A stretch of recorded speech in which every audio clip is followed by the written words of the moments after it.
Welcome to the Real Life Buyer podcast. In this podcast, you will hear interviews with business owners, entrepreneurs, thought leaders, authors, and technical specialists in their field. These professionals will hasten your development, accelerate your career, and broaden your business know-how. Now, introducing your host, Dave Barr, interviewing with a purchasing twist. Hello, and welcome to the Real Life Buyer podcast. The world of supply chain has been battered by unprecedented disruption over the past 2 to 3 years, and we appear to be far from emerging into a period of stability and positivity. The pandemic saw manufacturing and supply dwindle to a trickle, and the conflict in Europe has created further disruption and escalating costs in energy and raw material prices. So how does the supply chain need to develop to maintain success and growth in the coming decades? My next guest, Jeff Golden, has had an extremely varied career, having moved from being a captain in the US Army Field Artillery to holding a number of director-level positions in the Enron Corporation, to being a Christian teacher and pastor, to now being Chief Operating Officer in Raven, a company that uses its patent-pending SaaS technology to help MRO distributors and business-to-business customers gain visibility in their preferred product and service offerings. Today, I want to explore how using the Raven platform delivers product visibility, savings in time and money to its customers, and how it sees the future of supply chain developing in a sustainable way. So without further ado, I welcome Jeff onto the podcast. Hi, Jeff. Hey, how are you, sir?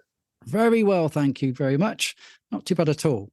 Thanks for joining me today. Obviously, I've been looking forward to this. You've got a very interesting career, a backstory, shall we say, and I'm quite keen for you to share some of the interesting highlights of your journey and, of course, your experience in the world of procurement, supply chain, and logistics. Yeah, no, thanks again for having me. Honored to be on. People look at my background and try and figure out who I am. And, from military to Christian teaching to M&A work to now really involved in technology and procurement, it's been a great ride. I think one of the common elements of all of those aspects is we're always in each of those organizations, whether it's the military, the church, or business, looking at mission first and people always. And so as you look at the different components of that in the current state with Raven, our mission is to help small companies buy like big ones. And that's a mix of technology and access to information.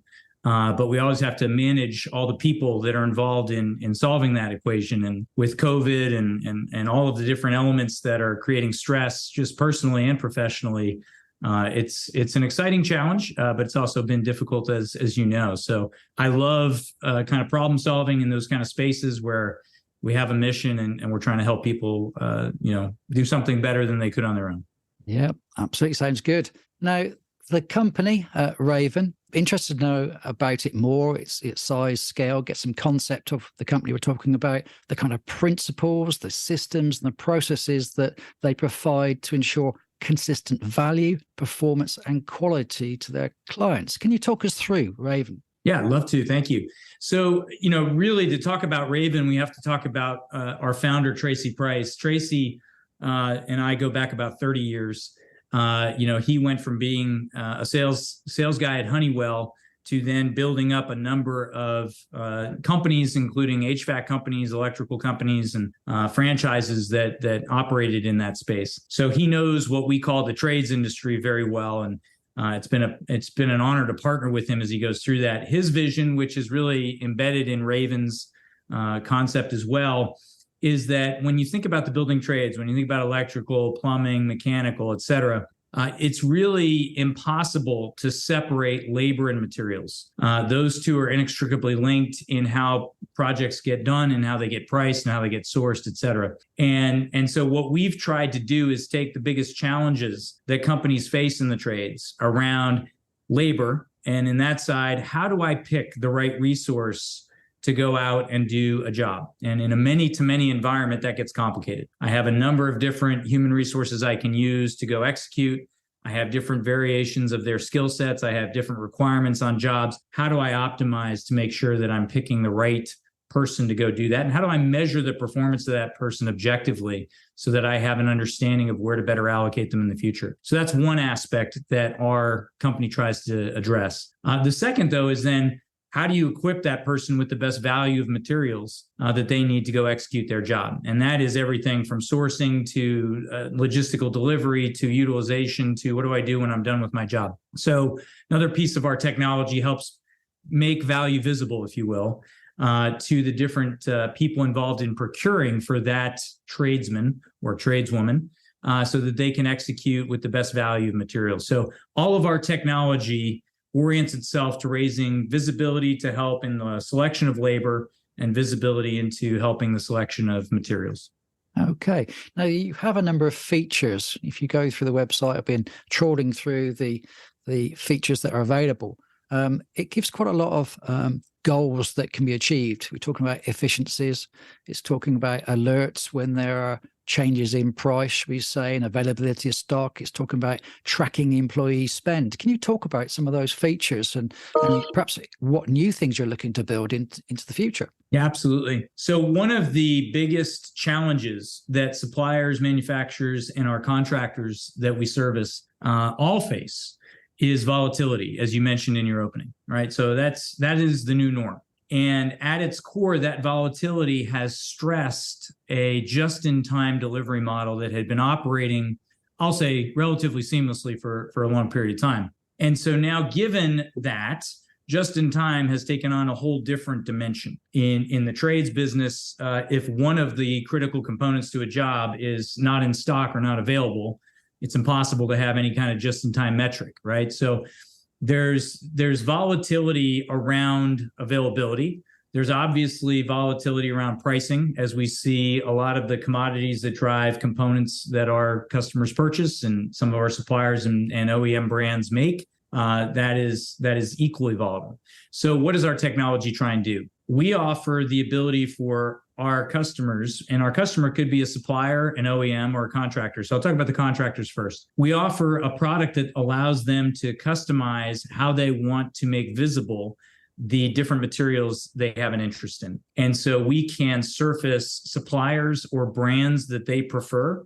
So it's a very private experience. It doesn't have to be a set of limited number of suppliers or OEMs that they want to look at. And then within that context, we allow various tiers of visibility to surface. So they can have a hot list of items that might be like truck stock that they want to purchase recurrently, and we can surface kind of when those items are available from their preferred suppliers so that they can action those more quickly. Because a lot of the contractors will spend time, hours comparing different sites, and they have to bounce in and out of 5 websites to try and figure out, where is this? How do I get it? When can I get it? So if we can simplify that and let them have their preferred relationship with suppliers and OEMs and make visible when a product is available that they need at their negotiated pricing.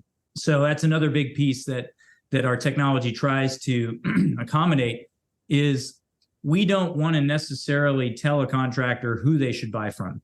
We want to make sure that their preferred relationships are made digitally visible, and so that it saves them time and money. So if they have a negotiated price with a supplier, that's the price we will show them. If they care about availability from 5 suppliers that they have a relationship with, we'll highlight that in their price. So on average, we find that from surveys that we've done across a number of these contractors that we're saving 2 to 3 hours a week in terms of just research, because once they've identified their preferred suppliers, the items that they are most attuned to needing to source, we can surface and alert them through text, through the marketplace platform itself, by phone call, by email, however they want, when certain changes in their preferred basket, if you will, are ready. So that's been one of our keys. On the other side of the equation, though, we have suppliers and OEMs that we want to deliver value to as well. And here, visibility is a big challenge.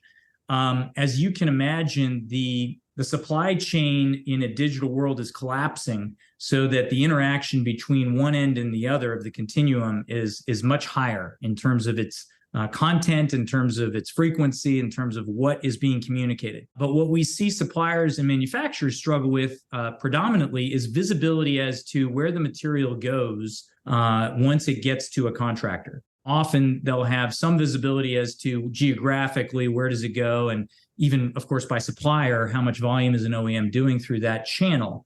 But in terms of it ended up in Pittsburgh in a hospital as part of a retrofit project, nobody has that visibility. And so one of the things that we provide to the suppliers and manufacturers is visibility to the whole research and purchase and deployment of material into the market. One of our observations from our technology is that tradeswomen spend about 6 times as much digital time on OEM-related websites as they do on any other website, whether it's a supplier site or anything else.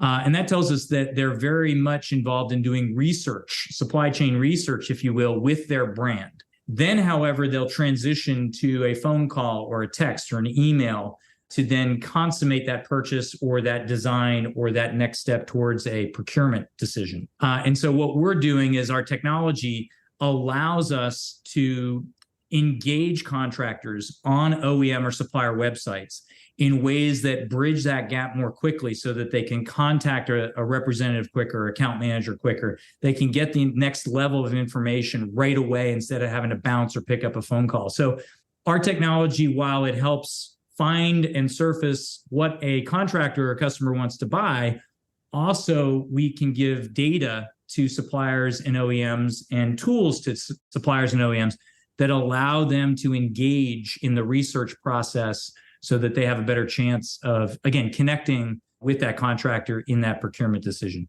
Okay, it's quite interesting. One of the things I picked up was about the consolidation of spend. So you have greater leverage. Obviously, if a customer hasn't got a particular supplier in mind, they can utilize that benefit, if they're a small player in a large market, for example, to obviously make those savings they wouldn't normally be able to do.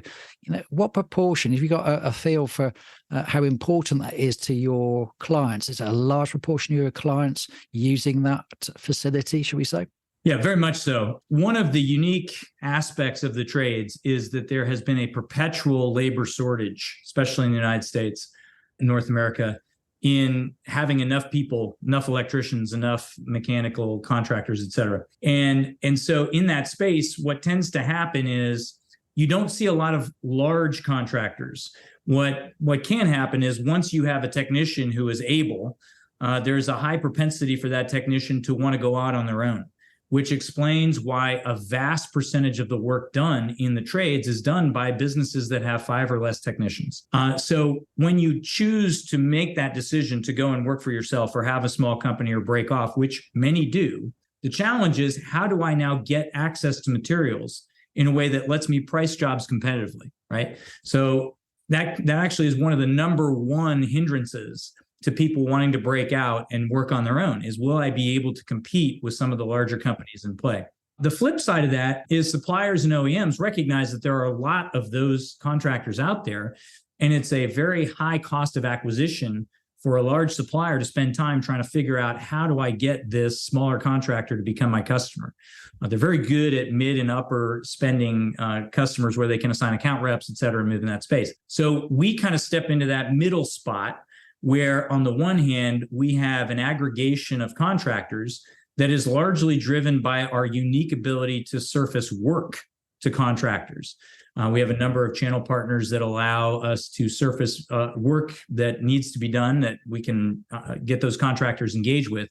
But then the added benefit of being a part of our network, where we turn around and sit down with a number of larger suppliers in this space and negotiate different discounts, pricing, availability, terms, et cetera, that are uniquely available then to members of our company. So in that sense, we're really trying to do 2 things. We're trying to help those smaller contractors buy like bigger contractors, but we're also adding value on the supply and OEM side, where we're aggregating some of those contractors in a much more cost-effective manner than maybe they could do on their own. Yes, it's a superb gap filler. I can certainly recognize the benefits for both parties there. Now, before we had this, we were actually recording this podcast today, we had obviously a pre-meeting. And in that discussion, you mentioned how internet browsing for MRO products was in the process of adjustment, and that was through add-ons and plugins to impact the browsing experience. Can you explain a little bit more about what this is and how this strategy or this change is occurring and affecting consumer behaviors, etc.? Yeah, absolutely. So again, our focus at Raven is really providing B2B solutions in our technology and how we work. But we're also very aware that the B2C experience is highly influencing expectations in the B2B space. And so when you see companies like Capital One and Amazon really marketing the ability to find whether it's a coupon like Honey, or Capital One Shopping that can save the consumer money as they're going and navigating their own journey to find whatever product they're looking for. Amazon has also done the same. They have an Amazon Assistant that is a browser extension that, surfaces Amazon product equivalents when you're on a different site, right? So this B2C experience of using browser extension technology to complement what a consumer is already interested in looking at is really designed to save them time and money in the same way that we're trying to do that with other products that I mentioned. So in our experience, what we're trying to do is leverage that B2C expectation of ease of identifying preferred or alternative items that match what you're looking at. We do the same thing with our customers. So whenever somebody, again, in their domain or in their ecosystem of preferred suppliers is looking at one supplier and their products, our technology can instantly identify the comparable items from some of their other preferred suppliers, so that essentially we're facilitating that side-by-side analysis in a real time. And again, we're interested in saving that contractor time and money, and we're also interested in making sure the supplier and the OEM have much more visibility to what their customers are interested in and what decisions they're making. That latter point is very big when you think about the amount of money that suppliers and OEMs are spending on things like Google Ads. And so in this auction type approach, where companies often spend a lot of money trying to get an auction position to kind of win visibility to a contractor or a customer, our browser extension and other products is a much more controlled and certain experience to deliver that targeted product or message at the point of decision to the contractors in their journey. Contractors love it because, again, it's saving them time and money, and we tailor the whole thing so that they're only going to see suppliers or brands that they've told us they're interested in. So it's not another sales push to say, we want to convince you that, we know more than you about what suits your business from a supplier relationship or an OEM brand preference. But we do understand the value of time and how digital technology can help accelerate that visibility, that choice, and give more information to the suppliers and OEMs that make their value proposition even more effective for that customer they're trying to reach. That's really interesting. I like that. Now, obviously, we're in a platform where customers could be engaging with suppliers, we say, they haven't worked with before. Now, do Raven or can Raven track the supplier performance and the service that they give? And can they communicate that in some way? How do they communicate that to their customer base? Because if a supplier is continually letting down, obviously, your customers as well, then that has an impact. So how do you go about managing and monitoring and dealing with those situations of good and poor supplier performance? Yeah, that's a great question, and it's a very tricky one. It's tricky because of the number of variables that go into a given situation, right? On the surface, you would think it would be very easy to ascribe a value, if you will, to a supplier's performance. But in our space, when you start talking about the building trades, it's complicated by a variety of things. I'll just highlight several. One of them is, where is this product supposed to go? In the trades, it could be going to a job site. It could be going to a warehouse. It could even be going to a technician's home to be put in their van to be taken out for delivery. And so with that come a myriad of complexities around expectations of delivery timing and execution of that delivery. In some cases in the trades, there is actually prep work that has to be done by a supplier to the material that's going to be transported to a project. So in standardizing or normalizing a supplier's performance in that space, it becomes very challenging to normalize in a way that's fair to the supplier and transparent enough to a buyer that means something. when you're dealing with something maybe in a marketplace environment like an Amazon in a B2C space, you have a number of suppliers that are essentially offering what I would refer to more as commodity items, right? So, I can get 5 stars from the performance of this product, and this supplier gets a rating because they delivered it, it got here, and it worked, right? In the trades industry, that's much more complicated because there's brand connections to the product that are separate from the supplier and what their responsibility was to deliver the product, et cetera. So how do we try and give visibility to your question to our customers around supplier performance? The number one thing that we see from our clients in terms of need is consistency of availability. And so that is something that we work very hard and diligently to measure for our customers.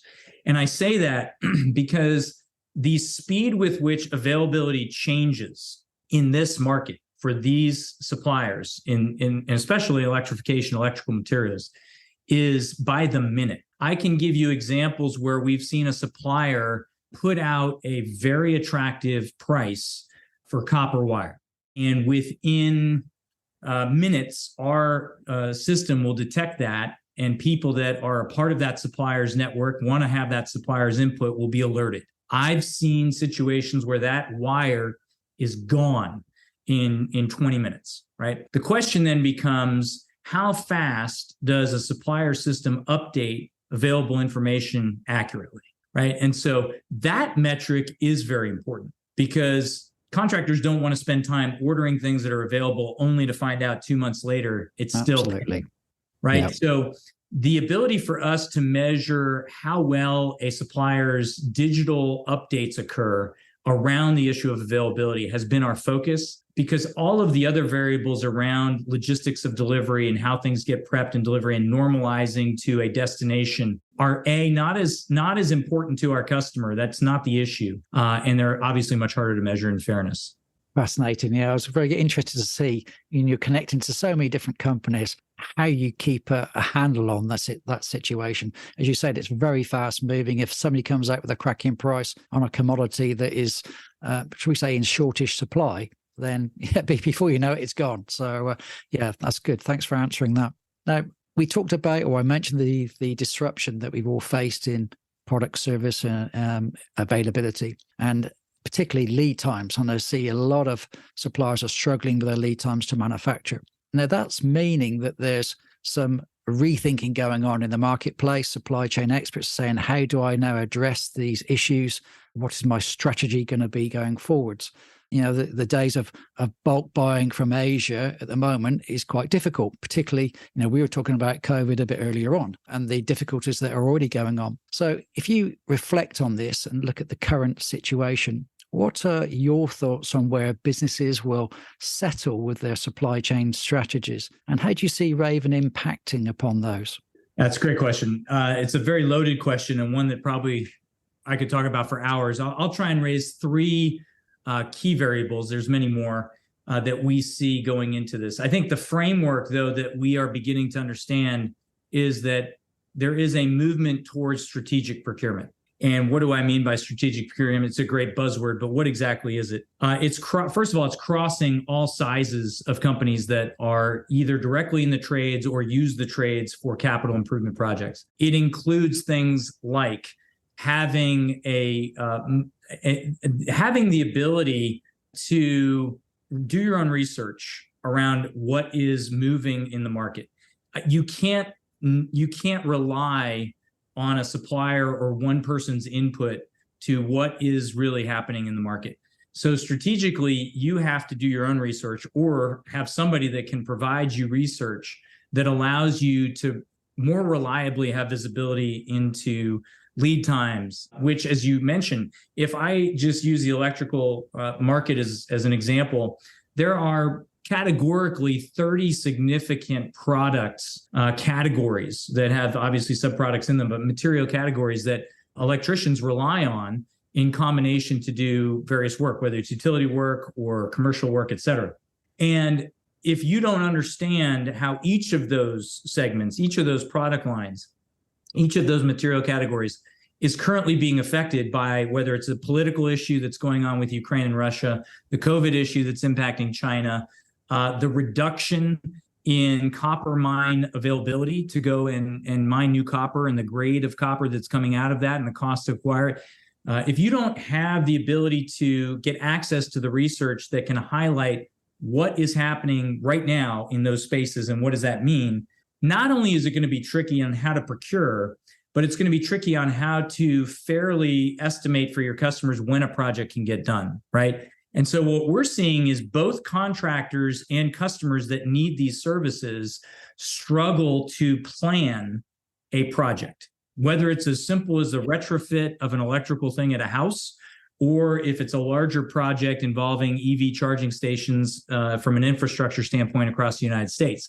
Having so many different new variables really drives a strategic procurement decision in terms of having access to that information. So that's one aspect. The second aspect is companies that are smaller, as we talked about earlier, don't have the funding or the infrastructure to get that research. They don't have the time to take, and a lot of times they don't have the money to pay to get that information. So one of the things that we're doing is combining digital research into what we offer to our contractor network. So as an example, part of our marketplace experience involves a learning center that gives webinars or podcasts or videos or updated information, not just about products that are coming out, but about who makes them, what the reasonable lead time is. And we update those very frequently. I'd like to say real time, but with the speed with which things change, we update that, when can you expect these type of products very specifically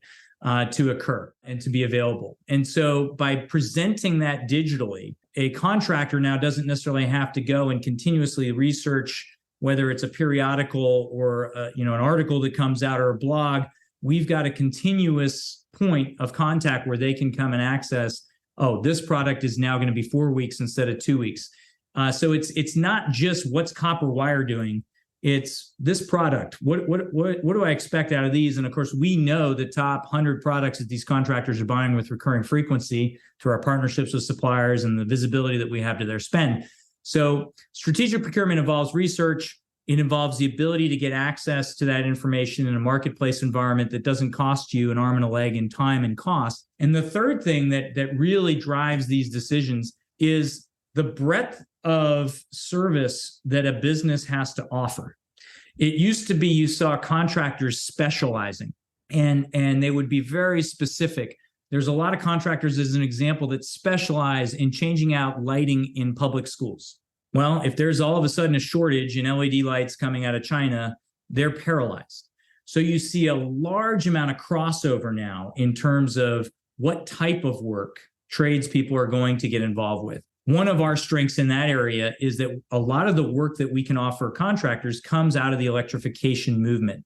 So we have channel partners like Qmerit that basically have every automotive OEM in their customer base. And whenever somebody buys an electric vehicle and they need a charging station installed in their home, or if there's a fleet, companies redoing a fleet to have electric vehicles and they need charging stations at their point of business, Qmerit is now sourcing that work and providing that work to electricians, but also now equipping them in educating them on how do I do this? I've never done an EV charging. What do I have to do? What are the materials I need? What's the know-how that I need to do these things? So we see a lot more cross-job interest by the tradespeople so that they're not as burdened by a single supply chain constraint if they were to just specialize in things they have historically. So again, a third aspect is just making visible the different types of work that can be done, especially with so much emerging technology happening, so that they are equipped to expand their offering to their customer base. Yeah, I guess the historical materials that people have used, they're also prepared to consider alternatives where perhaps in the past they wouldn't have been. Very much so, very much so. And you see that especially really with these electric vehicles. I can give you an example.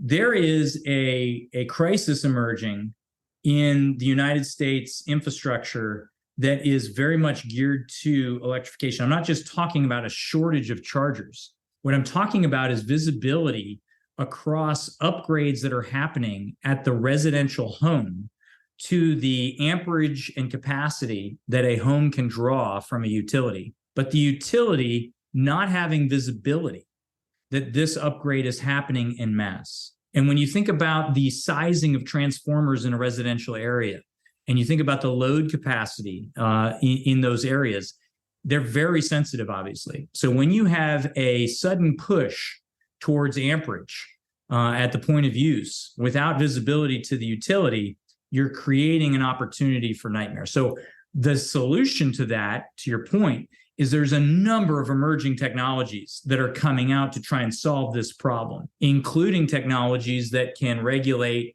your amperage at your home in a much better way, where you can regulate, if something's not being used, it monitors that, reduces amperage, et cetera, so that the load impact to the utility is much less. So when you start talking about that, who's the know-how for that, right? So all these companies are solving this problem by creating amazing technology. Well, the residential buyer doesn't know about it. The contractor may not know about it. And so that's a beautiful relationship where Raven can come in. And because of our connection both to the work that needs to be done and our procurement channels with suppliers and brand, we're providing that information to the contractor, to the end user, so that they can make an informed decision and facilitate that purchase, if you will, that ultimately solves that problem. So things like that are really an emerging strategic procurement model that might not have existed 5 or 10 years ago. Yeah. And there's also the impacts on stock levels. How much do you have, where they are? People have been caught out just in time. It's fantastic when you've got stocks readily available and it's been driven in by the truckload every 5 minutes. But when you suddenly have a problem, we're thinking of the car industry and chips, for example, everything comes to a stop. Are you seeing that the way people are planning their stocks, the way they're distributing their stocks, where they're holding their stocks changing dramatically? I think it will. I think there's two issues that are really drive. That's funny you say just in time. It's we have contractors, they forget just in time, just give me just in.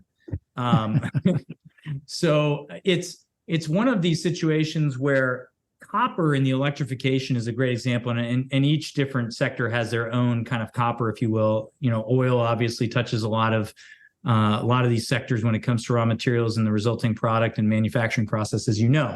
I think copper is very much a material indicator for the electrification space. It goes into the largest number. Over 60% of products that electricians use in their work in some way involves copper. We are at historic stock level lows for copper. If you look at the LME, London Market Metals Exchange, you can see it is historically low. And the reason you don't see a drive towards increased inventory right now, in addition to the fact it's hard to get, is right now in the market, contractors price just gets passed on. And the economy has absorbed that for the last 12 to 18 months in a way that says, I don't need stock, because if I can just get it, then I can pass it on. I think, though, that is going to change around strategic storage for items that involve things like copper, because copper itself, as you may know, again, if you look at the capital cost to go after new copper resourcing, it used to be as low as about $12,000 a ton just for the capital cost. If you look at an amortized kind of cost basis, it's now over $44,000 for new copper sources. So just in 10 years, we've seen a tripling of just the capital cost to go build the infrastructure to mine the copper, let alone the grade of copper that comes out of those initiatives being a lot lower. So if you just couple that with the demand for copper, increasing exponentially with initiatives like electrification, all the products that are coming out of that and so forth, I think we have a perpetual shortage that is going to play out and stress things that products that touch that space. I don't think we're going to see a return to individual contractors storing warehouse space for items like copper. I think the micro storage at the is not an efficient solution, and I don't think it will be one. So I would discourage the trend toward we better get our warehouse space back. I do think the market will clear in a way that regionalized storage of those products will come into play, and I think there will be new products you have financial products today that you can hedge out copper pricing. I think there's going to be an evolution of products that, while a contractor isn't going to want to have physical storage of that product, enable the contractor both to secure longer term consistency of product availability and price certainty through the innovation of different products that will come into that space. So I think it is going to be a trend that we see price increases carry in electrification even through this recessionary period because of such a shortage of stock. But I don't think that the answer is going to be micro storage of those parts as they slowly become a little bit more accessible periodically. I just think that will still be inefficient. But I do think it's another space where we'll probably see a lot more innovation in the next 6 to 12 months. Yeah, absolutely. Yep. So before we go on to my last question, obviously it's a chance for you to say, where should people find more about Raven, what you do, how you make lives easier for your clients? Yeah, absolutely. Please. And thank you. So raven.com, RAIVEN.com. Feel free to check out our website. Everything we've talked about today or touched on in some capacity is addressed there. And, we're on LinkedIn as well. And obviously, we've got a great customer service team that would be willing to answer anybody's questions about how can we help a supplier get better visibility to where contractors are making purchase decisions? How can we help new brands get access to the thousands of contractors that we service? And how can we help small contractors buy like big contractors? All of that can be answered there. So appreciate the opportunity to visit raven.com. Brilliant. Okay, my last question. Okay, we talked about price, we talked about availability. The other thing that is high on the CEO's agenda, the social agendas, is sustainability, carbon footprint, the people-related matters, make sure people are being treated appropriately, etc. Those can't be put to one side. Obviously, they're getting more and more important, getting more and more traction as we have these big conferences, COP 26, 27, and so forth happening. How do you see things developing? How is Raven going to support those kind of initiatives? And how is that going to be sort of revealed on perhaps to your platform? Great question. It's one of the other legs of the stool of strategic procurement, as you know, and we tend to see different emphasis of this sustainability question across different verticals and buying groups. Obviously, the Fortune 500 have a level of sustainable metrics that they're trying to report on and measure against. And that is really the pull to a lot of what happens downstream all the way to the contractor level in terms of the sourcing of material, the use of material, the impacts of that material as it's being used, and obviously the recycling of that material at end of life. And the mountain, if you will, of sustainability is so tall that to try and attack the whole thing is challenging. So we've adopted more of a base camp approach. And if you think about Everest being the parallel, and really our first base camp is trying to do two things. One, we are in constant conversation with companies in that Fortune 500 space through a lot of our OEM relationships that we've described earlier around what are the key pulls of information and data that they need to report on. And in doing that, we've created something called a circularity index. A circularity index at this point at base camp, if you will, is simply trying to establish a relative value of products that companies purchase based on the supplier and manufacturer self-reported information about that product. So, for example, if OEM 1 makes a product that uses 70% recycled materials, we have digital access to that information. Our tools can see that report from that OEM, and we understand and capture that information.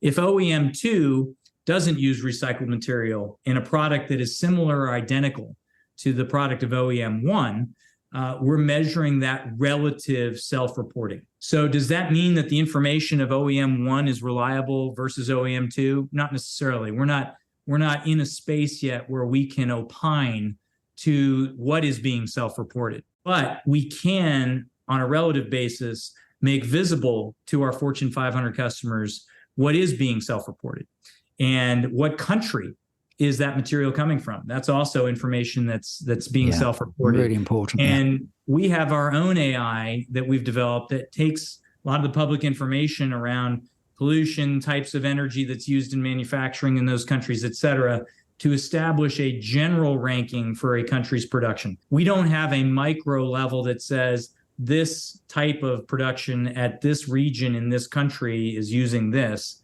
But we do have a general basis of a mix of information around production, and obviously there's other indices out there that measure human rights and other labor metrics that we can incorporate into some of that. So what we're doing at Basecamp is really establishing a relative choice so that when somebody does go to look at product A, the same technology we talked about earlier can say, our circularity index rates that here. Here's another product that has a higher. And the beauty is we now have that data that we can give to a Fortune 500 or Fortune 1000 company that says, your purchaser made this decision and it saved X, or it increased your recycling goal target by Y in ways that they need to report, whether it's a 10K or otherwise, to their constituents and shareholders. So that's one aspect of what we're doing. At the tactical level for sustainability, we're also introducing, if you will, an eBay type resale market for products and materials at the contractor level. So our current marketplace offering has, at no charge, the ability for contractors who have excess product material from projects they just finished.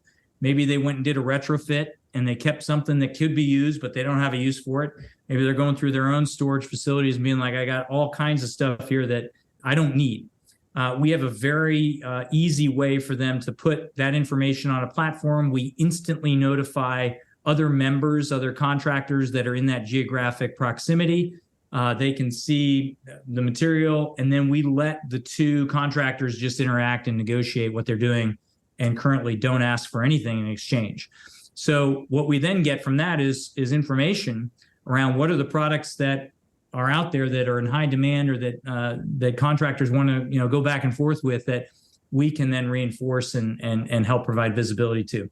So it's a Basecamp issue. I think each of our next steps goes deeper into some aspect of sourcing or logistics in terms of transportation of that material, or the long-term life cycle use of that material, the recyclability of that material, et cetera. But for now, that's our Basecamp initiative to address what many people are obviously going to grow into. That's brilliant. Really impressed with that. It's great to see those sort of initiatives happening, the proactivity and the progression that your company is showing is superb. Brilliant response to those questions. What can I say? That was a great discussion. Really impressed with everything that you said there. Thank you so much for providing superb value to the audience today. I think they should all jump onto your website at raven.com and really check out the initiatives and the ability of your company to support them in their needs. Hey, it was a great pleasure to be with you, David. Really appreciate the time and the opportunity to share. Thank you. Thank you. So there's another Real Life Buyer podcast.